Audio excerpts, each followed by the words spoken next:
আগের দিন ট্যাংরা মাছের তেল ছিটকে আমার হাত পুড়ে গেছে, তাই আজ এই ব্যবস্থা, যাতে কাউকে আহত নিহত না করতে পারে। প্রথমে মাছগুলোকে ভালো করে ধুয়ে নুন হলুদ তেল মাখিয়ে কড়াইয়ের ভেতরে দিয়ে দিয়েছি।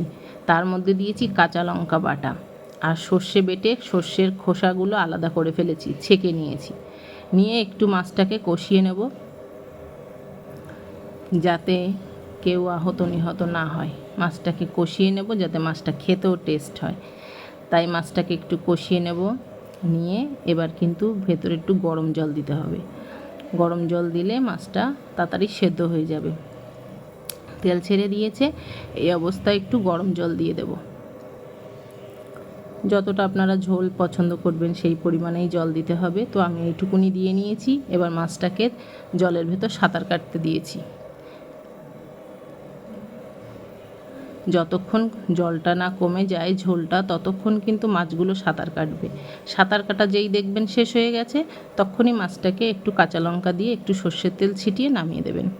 আর তাহলেই গরম গরম পরিবেশন করবেন।